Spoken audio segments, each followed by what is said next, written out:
Hello everyone, welcome to our channel Shraddha Saral math. देख तुम मानकर पाने यही रविवार दिन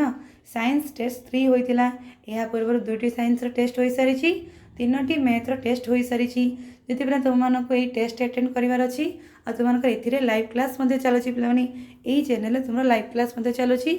लाइव क्लास टाइमिंग रोचे पाने बर्तमान तुम लाइव क्लास चलुची सका 8:30 सोमवार रु शनिवार पाने सोमवार शनिवार सका 8:30 आउ खरा बेले पाने 4टा बेले खरा बेले 4टा बेले तुम जो NRTS और NMMS क्लास चलसी से ही तुम साइंस गुड़िक रिविजन हो तुम साइंस से क्लास को अटेंड कर साइंस पे 4टा बेले मैथ 8:30 और तुम रेगुलर क्लास भी रोचे और तुम संडे संडे तुम टेस्ट रोची प्रति संडे तुम टेस्ट रोची पाने सोमवार शनिवार क्लास रोची संडे संडे टेस्ट रोची। तो क्लास को अटेंड करने और एग्जाम को अटेंड करने चाहूच ताहले चैनल को सब्सक्राइब करी बेल को प्रेस करी ऑल को प्रेस कर जिते मु क्लास करी और तुम किसी वीडियो अपलोड करी ता तुम नोटिफिकेशन जीव तुम्हें से वीडियो देखिपर और देख तुमकर यही जो NMMS एग्जाम आसूँ पाने NMMS तुम एग्जाम आसूँ कि नहीं बर्तमान तो से एग्जाम तुम ये लाइव क्लास चलुची पाने मुझ तुम मानकर साइंस मैथ और तुम मैथ पाने मेंटल एबिलिटी टेस्ट जो अच्छी तो सही क्लास से चैप्टर गुड़िकर रिविजन और तुम मैथ और साइंस पाने जहाँ आसबार चांस अच्छी इंपोर्टेंट क्वेश्चन मैथ और साइंस और मैथ्र 4टा बेले पाने प्रतिदिन पाने तुम सोमवार रु पाने पुणी अरे रविवार जाए सोमवार रविवार माने तुम कौन पाने शनिवार रु सॉरी संडे रु शनिवार जाए पाने संडे रु सैटरडे जाए तुमकर यही चैनल क्लास चलुची पाने कहाँपाई NMMS टाइमिंग टी रोचे पाने 4टा बेले 5टा बेले और 6टारे 4टारे 5टा तुमकर पाने NRTS और NMMS मु 8th क्लास पाने 8th क्लास साइंस और मैथ रिवाइज करुँची रिविजन आम करें जहाँ जहाँ तुम इंपोर्टेंट आसीपर क्वेश्चन अच्छी आम यही 4टा बेले 5टा बेले 8th क्लास ही मैथ और साइंस आम रिविजन करुँच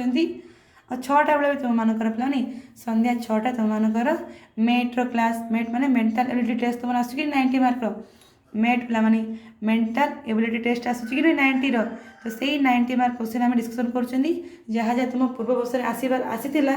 और जहाँ जहाँ आसबार चांस अच्छी ता सहित तुम ट्रिक कहूँ पाने तो मैथ क्लास हो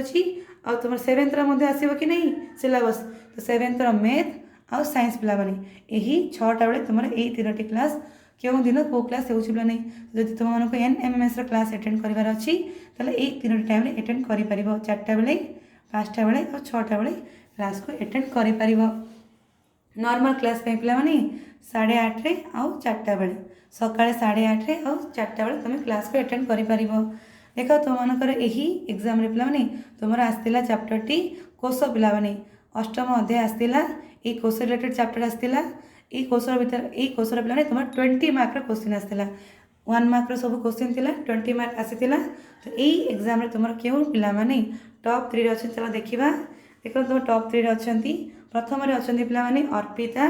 रोजालिन और श्वेता यही 3 जन अच्छा टॉप 1 रे पाने फर्स्ट रैंक अच्छा 19 मार्क रखिंट 20 मार्क पाने 20 रु 19 रखिंट राजेश्वरी रखिंट 17 लिपिता रखिंट 16 ये सेकेंड रैंक अच्छा ये थर्ड रैंक अच्छा यही पर तुम 5टी जन पिला टॉप 5 टॉप 3 अच्छा पाने एम को कंग्राचुलेसन और जो मैंने पाने तुमने एग्जाम को अटेंड कर थैंक यू तो मैंने नेक्स्ट पाने जहाँ एग्जाम ठीक से पढ़ी दियो 10टा ରୁ 11टा पाने चेष्टा कर 10टा ରୁ 11टा मध्य एग्जाम को अटेंड करने यही 10 ରୁ 11 मध्य टाइमिंग रे जो मैंने क्लास एग्जाम को अटेंड कर और भल नंबर रखि से माने ही टॉप 3 रे आसीबार चांस अच्छी तुम पर अटेंड कर टॉप 3 रे आसीपर ना तुम चेष्टा कर 10टा ରୁ 11टा मध्य क्लास सॉरी प्लान एग्जाम को अटेंड करने और तुमने पर अटेंड कर तुम केते डाउट ए क्लीयर अच्छी तुम केते फंडा क्लीयर अच्छी यही टॉपिक उपर तुम निजे जापर जिते चाहिए तुम एग्जाम को अटेंड कर तुम जब 10टा ରୁ 11टा मध्य अटेंड करुच भल नंबर रखुच तुम टॉप 3 रे आसबार चांस अच्छी जदि किसी भी डाउट रोचे पाने क्लास हो एग्जाम जहाँ भी तुम डाउट रोचे मत कमेंट सेक्शन में पचारि पार थैंक यू।